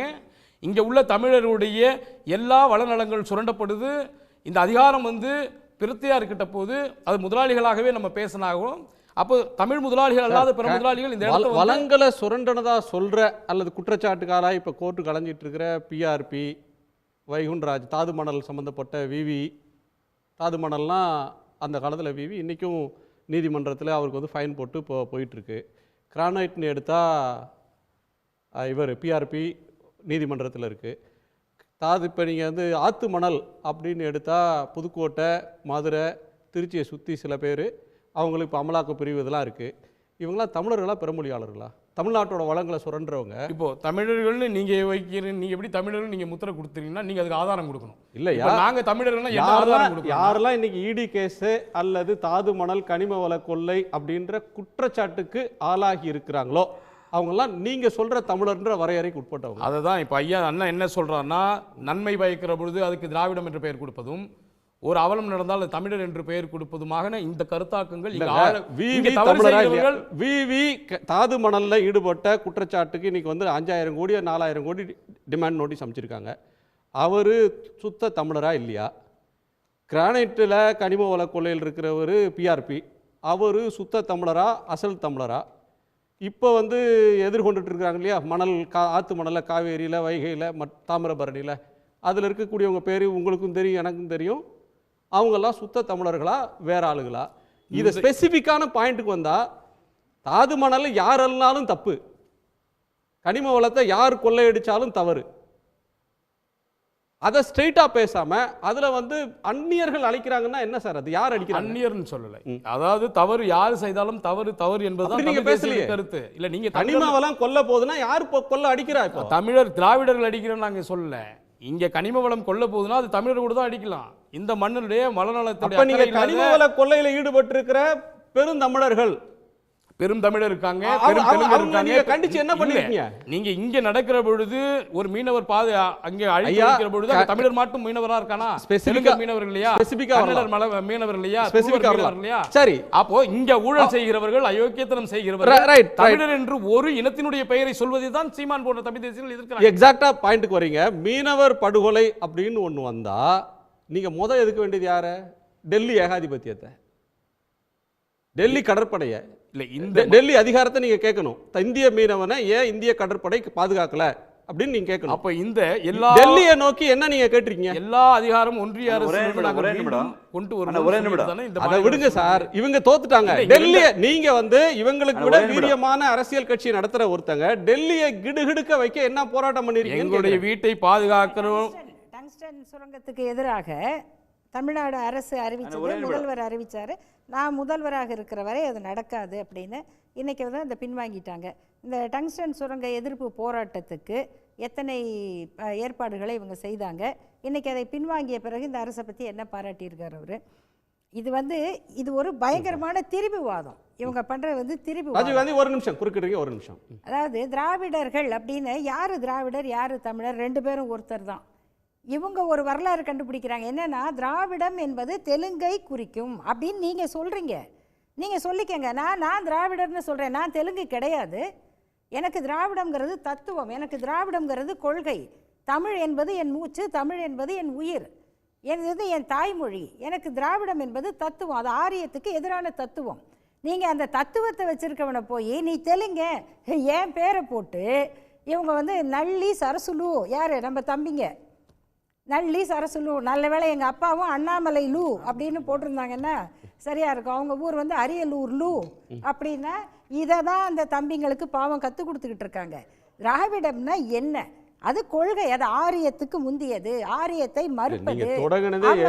எல்டிடின்றதே வந்து ஒரு இனவாதத்துக்கு, பேரினவாதத்துக்கு எதிரான ஒரு இயக்கம், எதிரான அமைப்பு. இன்னைக்கும் நீங்க தமிழ்நாட்டில் இந்த பேர் வச்சவங்களையெல்லாம் பாருங்கள். யார் பிரபாகரன் ஒரு 100 பேர், திலீபன் ஒரு 100 பேர், யாழினி அப்படின்னு இப்போ அவர் 1000 பேர் இருப்பாங்க, மதிவதனி எங்கள் கொள்கை இப்போ எங்கள் துணை பொதுச் செயலாளர் தானே. இவ்வளவும் வச்சவங்க எல்லாம் வந்து திராவிடர்கள் தான். அவங்கெல்லாம் வந்து இன்றைக்கி தெலுங்கு பேசுகிறவங்களா? வைகோ இன்னைக்கு விடுதலை புலிகள், நான் புலிகளின் மூத்த மகன் நம்றாரு, புலிகளுடைய மகன்கள்லாம் சைனைட் சாப்பிட்டு செத்துருப்பாங்க இல்லையா? அப்போ அப்படி கேட்கலாமா? நீங்கள் என்ன இப்படி இருக்கீங்க? பிரபாகரன் நிதானப்பே நீங்கள் இதாகலன்னு கேட்குறீங்க. தெரியல. இப்போ அவரெல்லாம் கேட்குறாருல, நீங்களாம் ஏன் கர்ப்பப்பையை எடுத்துக்கலாம்? இப்படிலாம் ஒரு கேள்வி கேட்குறவங்களுக்கு நம்ம என்னென்ன அறிவுரை சொல்ல முடியும்? நீங்கள் ஏங்க சைனைட் சாப்பிடல அப்படி நான் கேட்க முடியும்? புலிகளை பற்றி இன்னைக்கு தைரியமாக பேசுகிறாங்கன்னா அதுக்கு வழக்காடி வெற்றி பெற்று இந்த நாட்டில் புலிகளுடைய கருத்துக்கு ஆதரவாக பேசுவது குற்றமல்லன்னு வாதாடி வென்றவர் வைகோ. அந்த வைகோ உங்களுக்கு தெலுங்கர். இது என்ன அரசியல்? அவர் திராவிடரா, பிரபாகரன் தமிழர். பிரபாகரனை ஆதரிச்சா தப்பு இல்லைன்னு கேஸ் நடத்தி வெற்றி பெற்ற வைகோ வந்து இவங்களுக்கு வந்தேரி. இப்படி ஒரு மோசடி தத்துவத்தை 1,00,000 இளைஞர்களுக்கு நாங்கள் சொல்லி கொடுத்துருக்கோம் அப்படின்னு சொன்னால் அந்த தம்பிகளை, அந்த இளைஞர்களை காப்பாற்ற வேண்டிய பொறுப்பு எங்களுக்கு இருக்குது. அதுதான் இன்றைக்கி இருக்கிற தமிழ்நாட்டில் எங்களுடைய முக்கியமான வேலை. ஒரு நிமிஷம், ராஜீவ்காந்தி குறுக்கிட்ட. ராஜீவ்காந்தி ஒரு நிறைவு கருத்தை சொல்லிடலாம். ஏன்னா நான் அந்த அதிகன்னு ஒருத்தர் வந்திருக்காரு, சீமான ஆதரவாளர்னு, புதிய தத்துவத்தெல்லாம் கண்டுபிடிச்சு வந்திருக்காரு. தத்துவம் மாறும், மரபு மாறும், ஏதோ கதைகள்லாம் சொல்கிறாரு. நேற்று இரவு அவங்க அண்ணன் தமிழ் தேசியத்தின் பிதாமகன் ஆதர்ச நாயகன் சீமான் அவர்கள் நேற்று இரவு 1:27 அர்த்தராத்திரியில் ஒரு ஸ்டேட்டஸ் வச்சுருக்காரு. சமஸ்கிருத திணிப்பை விட இந்தி திணிப்பை விட பெரியார் திணிப்பு அப்படின்னு ஒரு ஸ்டேட்டஸ் வச்சுருக்காரு. எந்த அறிவிலியாவது தேசியம் பேசுகிற தேசிய இனம் உரிமை பேசுகிற இந்தியாவில் தேசியம்னா என்ன? முதல்ல இந்திய அரசியமைப்பு சட்டத்துக்கு உட்பட்டு இந்தியாவோட அரசியமைப்பு சட்டத்தில் இந்தி பிரதான மொழி என்று சொல்கிற போது மொழிவழி தேசிய உணர்வை தமிழர்கள், தெலுங்கர்கள், மலையாளிகள், கன்னடர்கள் மொழிவழி தேசிய உணர்வில் இந்தி போல் எங்கள் மொழியும் ஆட்சி மொழியாக தான் தேசியம். ஒரு இந்தி பேசுகிற மாநிலங்களுக்கு போய் நிதி கொடுக்குற போது இந்தி பேசாத மாநிலங்கள் இரண்டாம் தர மாநிலமாக்காத என்று கேட்பதுதான் தேசிய உணர்வு. இந்தி பேசுகிறவனுக்கு மட்டுமே அரசு துறையில் முன்வாய்ப்பு கொடுக்கிற போது இந்தி பேசாத மாநிலங்களை புறக்கணிக்காத என்பதுதான் தேசிய உணர்வு. இந்திய அரசியமைப்பு சட்டம் நடைமுறைக்கு வந்த பின்பு அது மாநில சுயாட்சியாக மாறி இருக்குது என்று பேரறிஞர் அண்ணா தமிழ் தேசியத்தை அரசியலாக்கிய பெரியாரினுடைய தொண்டர், பெரியாருடைய தளபதி பேரறிஞர் அண்ணா மாநில சுயாட்சி தான் தேசியம்ங்கிறார். அதைத்தான் மாண்புமிகு தமிழ்நாடு முதலமைச்சர்கள் மொழியால் நாங்கள் தமிழர், இனத்தால் மரபினம் பார்த்தால் தெரிகிற இது வரலாற்று ரீதியாக இருக்கக்கூடிய திராவிட இனத்தைச் சேர்ந்த நாங்கள் தேசியம் என்பதே தமிழ் தேசியம்ங்கிற விதையே திராவிட இயக்கம் புத்திரர் கூறுதான். ஏன்னா இந்திய இன்னைக்கு ஒன்றும் இல்லை, அவங்க ஆதரிக்கிற சீமானுடைய பேரறிஞர் ஹச் ராஜா தமிழ்நாட்டுக்கு ஆட்சி மொழியாக தமிழில் நம்ம கொண்டு வரும்போது ஆதரிப்பார். அவர் இந்தியாவில் ஆட்சி மொழியாக இந்தியை போல் தமிழ் வேண்டும்னு எல்லா பெரியாரிஸ்டுகளும் நாங்கள் சொல்கிறோம். எல்லா ஆர்எஸ்எஸ்காரங்க சொல்லுவாங்களா? அனைவரும் அர்ச்சகராகனு தமிழில் ஓதப்படணும்னு எல்லா பெரியாரிஸ்டுகளும் நாங்கள் சொல்கிறோம். கடவுளே இல்லைன்னு சொன்னால் கூட பெரியாரிஸ்டுகள் உள்ள தமிழில் தான் ஓதணும், தமிழில் தான் மந்திரம் சொன்னு கேட்குறோம். ஆனால் கடவுள் இருக்குன்னு சொல்லுங்கிற ஹச்ராஜா மூத்த கடவுள் தமிழ் கடவுள் முருகன் கோயிலுக்குள்ள தமிழில் ஓதுனா ஒத்துக்குவாரா? அப்போ அந்த ஆர்எஸ்எஸ்களுக்கு அடிவடியாக இருந்துட்டு தேசியம் என்று பேசுவது இவர்கள் குழப்பல்வாதம். இவர்கள் தேசியவாதிகள் இல்லை. தேசியத்தின் பெயரால் இவர்கள் தமிழ் தேசியத்தின் பெயரால் பிழைப்புவாதிகள். அன்று தமிழ் தேசியத்தை வைத்து பிழைப்பு நடத்தி அதற்காக போராடுகிற வாதாடுகிறவர்களை இவர்கள் இனப்பெயரை சொல்லி சாதியை சொல்லி அந்நியப்படுத்துகிற சமூக விரோதிகளாக நான் பார்க்கிறேன். திரு டிவிஎஸ், உங்களுடைய முதற் பார்வையும் கடைசி பார்வையும் இந்த ஒரு பெரியார் அவர் தத்துவம் அது இதெல்லாம் ஒரு பக்கம் இருக்கட்டும். இன்றைக்கி இதுக்கான ஒரு முடிவு, அதாவது பெரியார் தத்துவத்துக்கான முடிவு இல்லை, சீமான் பேசுறதுக்கான ஒரு முடிவை இன்றைக்கி நம்ம ராஜீவ்காந்தி பண்ணிட்டார். என்னன்னா, நேற்று இரவு சீமான் தன்னுடைய வாட்ஸ்அப்பில் இந்தி திணிப்பு பரவாயில்ல, சமஸ்கிருத திணிப்பு பரவாயில்ல, பெரியார் திணிப்பு தான் இருக்குதுன்னு சொல்லி இவர் பேசுகிறார். யார்? ராஜீவ்காந்தி ஒரு இதில் பேசுகிறாரு. அந்த வெளியாகுது. அந்த செய்தி வெளியான ஒரு 5 நிமிடங்களில் நான் சீமானுடைய அந்த பர்சனல் நம்பருக்கு போய் பார்க்குறேன். பார்த்தா அது இல்லை. ஸோ இதிலிருந்து முதன்முறையாக தன்னுடைய தோல்வியை ஒப்புக்கொண்டிருக்கிறார் சீமான். அதாவது பெரியாருக்கும் சீமானுக்குமான போட்டி அப்படிங்கிற பேச்சே தப்பு. அந்த பெரியாரியம்னு வேணா சொல்லலாம். அந்த கருத்துக்களை 1000 பேர் எதிர்ப்பான், 1000 பேர் ஆதரிப்பான், அதில் ஒரு விஷயமா அது. இதனால் இனிமையும் இதே திடீர்னு நாளைக்கு ஒன்று சொல்லுவார் தெரியுமா, பெரியார் 2 வயசு வரைக்கும் அவர் ஜட்டியே போடல தெரியுமா அப்படிம்பார். இல்லை 2 உடனே நம்ம ரொம்ப ஒரு ஆதாரப்பூர்வம் இல்லை, 2 இது 3 குழந்தைக்கு ஜட்டி போட மாட்டாங்க, அதுக்கு பார்த்தீங்கன்னா பருத்தி துணி போடும். இந்த விளக்கெல்லாம் இன்னுமே எதுக்கு? விஜயலட்சுமியோடைய புகார் மேலே நடவடிக்கை என்ன? அதை கேளுங்க அவர்கிட்ட. அதுக்கான விஷயம் என்னன்னு சொல்லுங்கள். அரசோடைய நடவடிக்கை என்ன? அடுத்தது எத்தனை பத்திரிகையாளர்களே எத்தனை பேர் தரக்குறைவை பேசியிருக்கிறாரு. கேள்வி கேட்க நம்ம கேட்க வேண்டியதில்லை, இடத்துல நம்ம இருக்கிறோம், அதை கேட்கறது கிடையாது. அவர் ஏதாவது ஒன்று வளர்றதும் அதுக்கு நம்ம ஆதாரபூர்வமாக பெரியார் அதை சொன்னார் இதை சொன்னார் நம்ம பேசுகிறதும், இது நீங்கள் யாருக்கிட்ட நீங்கள் விளக்கம் சொல்கிறீங்க? நீங்கள் இது யார் விளக்கம் சொல்கிற அளவுக்கு நம்ம வச்சுக்கிறது? இவர்கிட்ட பேச வேண்டியது யாருன்னா அந்த பழைய வெற்றி கொண்டாடு இருந்திருக்கணும். அதுதான் லாயக்கு, அதுதான் சரி. அதை தாண்டி வேறு என்ன இருக்குது? அந்த மாதிரி விஷயங்களுக்கு வாங்க. அதே மாதிரி ராஜீவ்காந்தியை நாங்கள் தான் கொண்டோன்னு இவர் சொன்னார்ல, அந்த வழக்கு என்னாச்சுன்னு கேளுங்க. அதுக்கானது இப்போ போயிட்டுருக்கு, அதை கேளுங்க. இந்த மாதிரி அவரை கேள்வி கேட்க வேண்டிய செய்யுங்க 1000 இருக்குது. இப்போ நான் வர்றப்போ அந்த காரில் வர்றப்போ இந்த ஒரு டிபேட்டையும் பார்த்துட்டு தான் வந்தேன். அதில் நம்ம இந்த ப்ளூ சட்டை ஐயா கூட சொன்னாங்க, அது மாதிரி நீங்கள் சொல்கிறீங்க இப்போ இன்னும் சீமான ஒத்துக்கலையே அப்படின்னு. இந்த ஒரு படத்தில் தளபதினு ஒரு படத்தில் வரும், அதில் ரஜினியை ஒரு மம்முட்டி உடல்நலம் முடியாமல் படுத்து கிடப்பார். அப்போ ரஜினி சொல்லுவார், இல்லை தேவா பொழைச்சிக்குவான், மம்முட்டி பேர் தேவா, யார் சொன்னா அப்படி? இல்லை தேவாவே சொன்னான் அப்படிங்கிற மாதிரி. இது ஒன்றும் தப்பு இல்லை. ஆதாரத்தை சீமான சொல்லிட்டார். சீமான் சொன்னது என்ன ஆதாரம் இல்லைன்னு தானே கேட்டுட்டு இருக்கோம். அதனால் இனமையும் இந்த மாதிரி அவர் பேச அதுக்கு பழைய தரவுகளை எடுத்து போட, விடுதலை எடுத்து போட, இந்த விஷயங்கள் இனிமேல் இருக்கக்கூடாது. சீமானுடைய மேலே 1008 ஆதாரபூர்வமான குற்றச்சாட்டுகள் இருக்குது. அந்த குற்றச்சாட்டுகளுக்கு என்னன்னு கேளுங்க. அதே போல் இன்னொரு விஷயம், இந்த செய்தியாளர்கள் ஒரு நாளாவது, ஏன்னா ஒரு காலத்தில் தைரியமாக புறக்கணிப்பாங்க. இப்போ இந்த யூடியூப் சேனல்லாம் வந்ததுனால எந்த ஒரு ஆள் தவறாக பேசணும், ஹெச் ராஜாவாக இருந்தால் கூட புறக்கணிக்கிறதுக்கு யோசிக்கலாம். அதில் நியாயம் இருக்குது. குறைஞ்சபட்சம் சட்டையில் ஒரு கருப்பு பெஜாதை அடிச்சுட்டு செய்தியாளர்கள் போங்க, ஒரு நாள் ஒரு இதுக்காவது அந்த மாதிரி போங்க குறைஞ்சபட்சம். அந்த இதை பண்ணுறது கிடையாது. இது எல்லாத்தை விட வருத்தமான விஷயம் என்னன்னா, இப்போ சீமான் போன்றவர்கள் சில பேர் பேசுகிறதும் அதுக்கு பல பேர் வந்து அதை நம்பக்கூடிய அளவுக்கு அவங்க இருக்கிறதுக்குமான காரணம் என்ன அப்படிங்கிறத யோசிங்க. பெரியாரிஸ்டுகள் யோசிக்க வேண்டிய விஷயம் இப்போ அதான். சீமானுக்கு பதில் சொல்கிறது இல்லை. இத்தனை வருடங்கள் வந்து நம்ம ஒரு திராவிட ஆட்சிகள் இருந்தும் கூட பெரியாரை பற்றி ஒருத்தன் பொய் சொன்னால் அந்த பொய்யை நம்பக்கூடிய அப்பாவிகள் இருக்கிறதுக்கான காரணம் யார், அதை யோசிங்க. அந்த இடத்துக்கு இப்போது முடிஞ்சு போச்சு. பெரியாரை பற்றின விஷயங்கள்லாம் முடிஞ்சு போச்சு. பாடத்திட்டங்கள் என்னன்னு கொண்டு வாங்க. கடவுள் மறுப்பை பற்றி பேசினா வந்து ஒரு எதிர்கருத்து வருமா? கடவுள் மறுப்பு வேண்டாம். மற்றது பெரியார் என்ன சொன்னாருங்கிறத பாடத்திட்டத்தில் வைங்கள. நான் டீட்டெயில்னு இருக்குது. நான் படித்த காலத்துலலாம் அதை நம்ம அந்த காலத்துலலாம் பார்த்தீங்கன்னா 8வது வரைக்கும் ஆனது நான் டீட்டெயில்னு இருக்கும். அந்த மாதிரி இதில் வந்து பெரியாரோட இதை வைங்க. கடவுள் மறுப்பு வேண்டாம் விட்டுருங்க. மற்ற அது மட்டும் அவர் சொன்னார். 1008 விஷயம் சொல்லியிருக்கிற நல்ல விஷயம் அதை வைங்க. இன்னும் வந்து பார்த்தா யாரோ ஒருத்தர் வந்து ஒரு தவறான பொய்யான இழிவான விஷயங்களை பேசுகிறதும் அந்த பேச்சுக்கு வந்து நம்ம வந்து ஒரு மறுப்பு சொல்லிக்கிட்டு விளக்கம் சொல்லிட்டு இருக்கிறோங்கிற ஒரு விஷயத்தை மாற்றுங்க. இதுதான் என்னுடைய முதலும் கடைசியுமான கருத்து. நன்றி ஐயா. திரு வெற்றிவேல் சந்திரமோகன், உங்கள் நிறைவு பார்வை. எனக்கு தெரிந்த வரையில் இன்றைக்கு ஒரு வலுவான எதிர்க்கட்சியாக உருவாகக்கூடிய வாய்ப்பு உள்ளது நாம் தமிழர் கட்சி.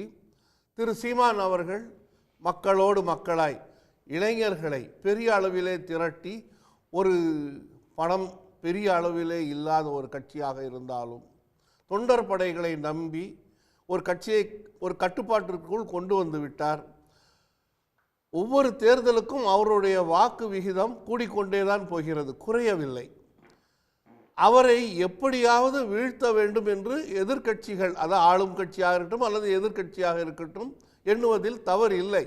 ஆனால் அவர் கண்டுபிடித்து சொல்லும் ஒவ்வொரு சரியான ஒரு குற்றச்சாட்டுகளையும் அதில் உள்ள ஓட்டைகளை எல்லாம் எடுத்து அக்குவேறு ஆணி வேறாக பிரித்து அவரை குறை சொல்வது, அதுவும் பர்சனலாக, அதாவது அவரை நேரடியாக அவருடைய குணாதிசயங்களை விமர்சிப்பது என்பது அரசியல்வாதிகளுக்கான ஒரு நல்ல முறை அல்ல. அவர் சொல்வதை உங்களுக்கு பிடித்தால் ஏற்றுக்கொள்ளுங்கள். ஆனால் இளைஞர்கள் ஏற்றுக்கொண்டு விட்டார்கள். பெரியார் பிரச்சனை வந்தபோது பெரிய அளவிலே அவரோடு பயணிக்க திடீர் என்று ஏகப்பட்ட படித்த ஒரு இளைஞர் கூட்டம் அவரோடு இணைந்து விட்டது. கடந்த வாரம் பத்திரிகையாளர் கூட்டம் கூட நடத்தினார்கள். அதிலே கேட்ட கேள்விகளுக்கு தெள்ள தெளிவாக எப்படி திரு சீமான் அவர்கள் பதில் சொன்னாரோ அதே போல் அதில் தான் கண்டுபிடிக்கப்பட்டது எங்களுக்கு என்னவென்றால், சீமான் சொன்னது எல்லாம் உண்மை. பெரியார் என்று சொல்லப்பட்ட ஈவே ராமசாமி நாயக்கர் அவர்கள்தான் முரண்பாடுகளின் மொத்த உருவம். எங்காவது கேள்விப்பட்டது உண்டா? திருக்குறளை போய் தங்கத்தட்டிலே வைத்த மலம் என்று சொல்வார்கள் என்று அது இருக்கிறது. திரு ஆணைமுத்து அவர்கள் எழுதிய நூலை படித்தால் நமக்கு ரத்தம் கொதிக்கிறது. எவ்வளவு முரண்பாடுகள், ஆனாலும் மன்னித்து விடுகிறோம். காரணம், அவர் அவருடைய பங்கை ஆற்றிவிட்டு போய்விட்டார். இப்பொழுது சீமானின் காலம். சீமான் பின்னாலே இளைஞர்களும் பலரும் அணிதிரள துவங்கி விட்டார்கள். இது ஜனநாயக நாடு, போராடித்தான் பார்ப்போமே. திரும்ப திரும்ப இது வந்து நான் என்னன்னு சொல்றது, ஐயாலாம் வந்து வயசுல கூட தான் ஒரு செய்தி இல்லை என்று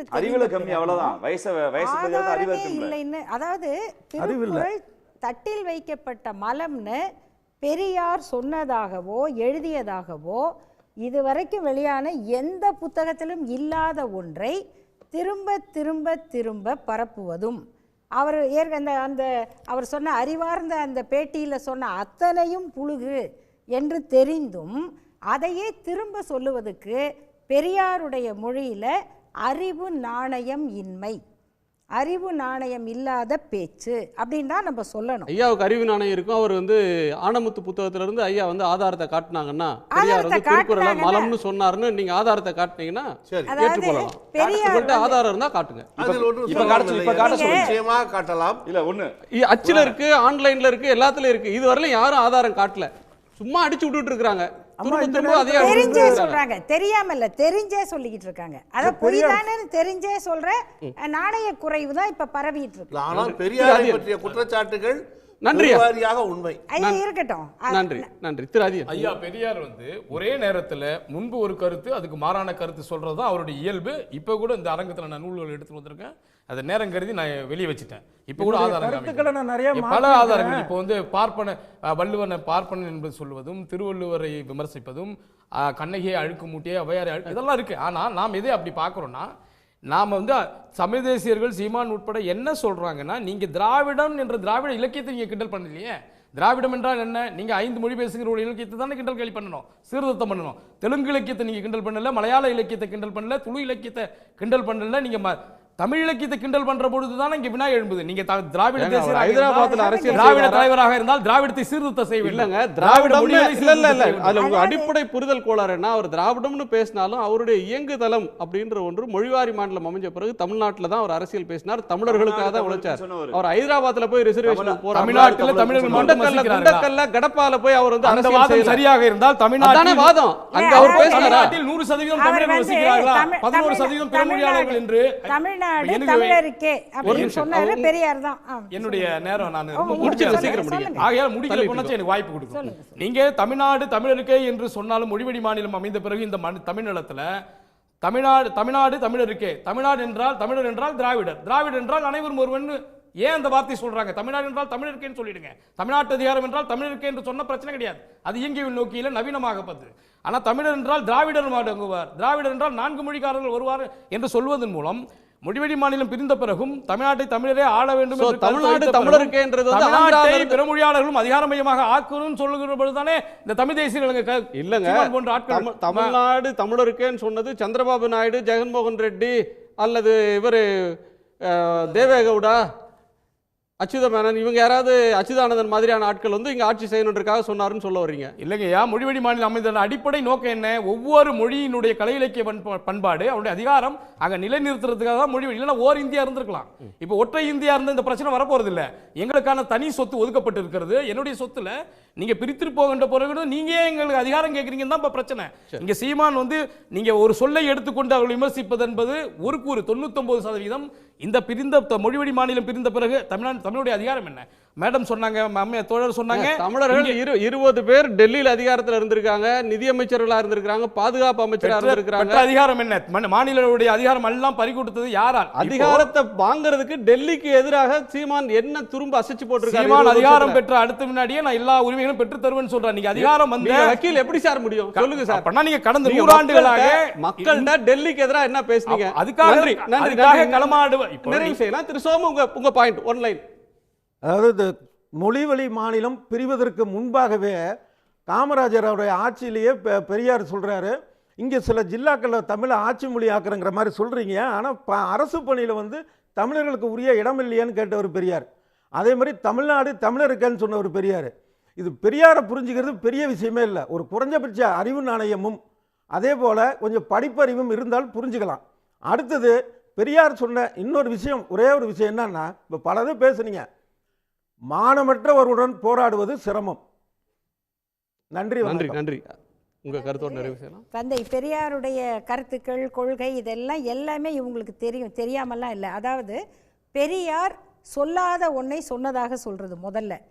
அது ஆதாரம் கொடுங்க அப்படின்னா அது இல்லைன்னு நேர்மையாக ஒத்துக்கிறதில்ல. அப்போ சொல்லாததை சொன்னீங்கல்ல, அதுக்கு உங்களுடைய பொறுப்பு என்ன? ஒரு நாணயம் என்ன? மன்னிப்பு கேட்கணும்ல, இல்லைங்க அது இல்லைங்க அப்படின்னு ஒத்துக்கணும்ல, அந்த நாணயமும் கிடையாது. அடுத்தது அவர் முரணாலாம் பேசியிருக்காரு. நான் சொல்கிறேங்க, பாரதியார் தமிழ் செத்து போகும்னு சொன்னாரா இல்லையா? தமிழ் வாழாது, மெல்ல தமிழ் நீ சாகும் அப்படின்னு சொன்னாரா இல்லையா? அப்படின்னு சொன்னா சரியா? மெல்ல தமிழ் நீ சாகும் என்று பேதை சொன்னான்னு சொல்றார். அவர் சொல்லல, எந்த பேதை சொன்னார்? பெரியார் கூட சொல்லிருக்கலாம். இப்ப வாங்க, பெரியார் கூட சொல்லிருக்கலாம். யார் பெரியார் சொன்னதால தமிழ் அழியாதுன்னு பொருள் அது. பாரதியார் தமிழ் அழியும்னு சொன்னார் என்று அந்த பேதை சொன்னார். அடுத்த வரி நீங்க சொல்லுங்க. கான்டெக்ஸ்ட் பத்தி பெரியார் சொல்லுங்க. இதுக்கு தான் கூப்பிட்டேன், இதுக்கு தான் கேட்டேன். பாரதியார் சொன்ன ஒரு வரியை முன்ன பின்ன சேர்த்து பார்ப்பாங்களாம், அப்போ சொல்லுவாங்களா இது எனக்கு தெரியாதா ரெண்டாவது வரி அவர் என்ன சொன்னாருன்னு? எதுக்கு அந்த ஒரு வரியோட நிறுத்துறேன்னா, பாரதியாரை பாதுகாக்கிறதுக்கு அடுத்த வரியோட வரீங்களே. பெரியாரை ஒப்பிடும் போது அவர் என்ன சொன்னார், முதல் வரியில் என்ன சொன்னார், பின்னாடி என்ன சொன்னார், கட்டுரை என்ன சொன்னது, எந்த காலகட்டத்தில் எழுதினது, எதுக்காக சொன்னார், இதெல்லாம் பார்க்க மாட்டிங்களா? அப்போ உங்கள் நோக்கம் என்ன? உங்கள் நோக்கத்தின் உள்நோக்கம் என்ன? இது இன்னைக்கு இந்த மாநில சுயாட்சிக்கு 3 புத்தகம் நான் கொடுக்குறேங்க. ஒன்று வந்து கூச ஆனந்தன் ஐயா எழுதுனது, ஒன்று மாறன் ஐயா எழுதுனது, ஒன்று உடுமலைப்பேட்டை சாதிக் பாஷா ஐயா எழுதுனது. நீங்கள் மாநில சுயாட்சிக்காக இப்போ நடத்துகிற ஒரு போராட்டம் நடத்துங்களேன். திமுகவை எதிர்த்து மாநில சுயாட்சிக்காக நடத்துங்க. எதுக்கும் நாணயம் கிடையாது, பேசுகிற பேச்சில் உண்மை கிடையாது. நீங்கள் செய்கிற வேலை பிஜேபிக்கான வழியை திறந்து விடுற வேலை. இப்போ தனியாக எலெக்ஷனும் கிடையாது. பிஜேபி தனியாக நிற்காம இவங்களை முன்ன நிறுத்தி எங்கள் ஓட்டையும் சேர்த்து போடுறோம். ஆக ஒரே டீம்னே வெளியில் வந்துட்டீங்க. இனிமேல் என்ன இருக்குது? ஹெச் ராஜா தான். இல்ல, பெரியாரை நாம் மதிக்கிறோம். பெரியாரை நாங்கள் முற்றாக மறுபடியும் தமிழ் தேசியர்கள் பெரியாரை முழுமையாக நாங்கள் 100% ஒத்துக்கொள்ளவில்லை. ஊர் கூடி தேரை இழுப்பது போல் ஆயிரம் பெரியார்கள் ஒரு பெரியாரை பேணாதொழிகள் பெரியாரை பேரா இடும்பம் தெருன்னு சொல்லிட்டு 2500 ஆண்டுகளுக்கு முன்னாடி திருவள்ளுவர் சொன்ன பெரியார் யார்? இப்போ இந்த ஈவரா பெரியாருக்கு முன்பும் தமிழகத்தில் பெரியார்கள் இருந்தார்கள். ஈவரா பிறந்த இன்று வரை பெரியார்கள் இருக்கிறார்கள். பெரியார் சேர்ந்துதான் இந்த சமூகத்தை முன்னோக்கி எடுத்துகிறார்கள். பெரியாரையும் ஒத்துக்கிறோம் தான் போறோம். பெரியாரை தமிழகம் பெற்றதம்மா, பெரியாரை பெற்று இழந்ததம்மான்னு பாவலரேறு பெருஞ்சித்திரனார் ஐயா பாடினது இந்த பெரியாரை தான். அவர் தமிழ் தேசியர் இல்லையா? அவர் அவரை விட இவங்கெல்லாம் வந்து தமிழ் தேசியம் தெரிஞ்சவங்கள. ஆகையினால அவங்க நோக்கம், அவங்க யார் பிறப்பால் தெலுங்கர் ஐயா? பெருஞ்சித்திரனார் ஐயா. அவரும் பிறப்பால் தெலுங்கர். ஏன்னா தமிழுக்காக ஆகா இதுதான் நான் வரவேற்கிறேன். இந்த மாதிரி எல்லாரையும் சொல்லிட்டே வாங்க. தமிழை வளர்த்த தெலுங்கர் இருக்காங்க, தமிழை வளர்த்த கன்னடர் இருக்காங்க, தமிழை வளர்த்த மலையாளி இருக்காங்க. பெருஞ்சித்திரனார் வழிவந்த தனித்தமிழ் இயக்கத்துக்காரங்களாம் கேட்டா நெஞ்சு வலி வருது. தமிழை வளர்த்த அனைத்து மொழியினரும் நாங்கள் வந்து போற்றி பாதுகாக்கிறோம். தமிழ் தேசியம் என்பது தமிழை வளர்த்த எல்லா மொழிகளையும் இருதயமும் நாங்கள் வணங்குகிறோம். அதனால நீங்க பிற மொழியாளர் நீங்கள் தமிழ் தேசியத்துக்கு எதிராக திரும்ப வேண்டாம்.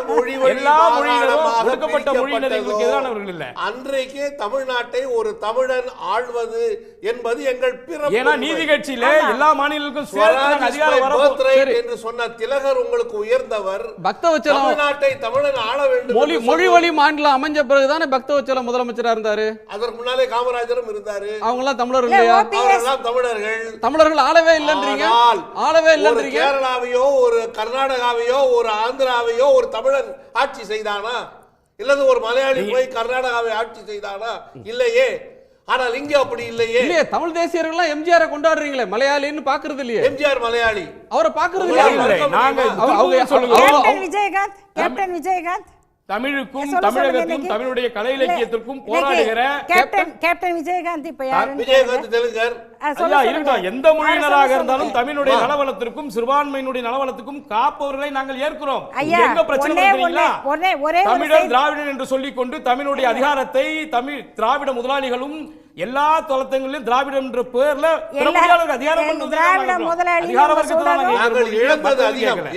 அரசு வேலை அத்துணையும் ஒண்ணு மட்டும் சொல்றேன். தமிழ்நாட்டு மக்களை நீங்க தெரிஞ்சுக்கணும்னு சொன்னா, திரு விஜயகாந்த் அவர்களுடைய மகன் வந்து போய் நின்ன இடம் தூத்துக்குடி.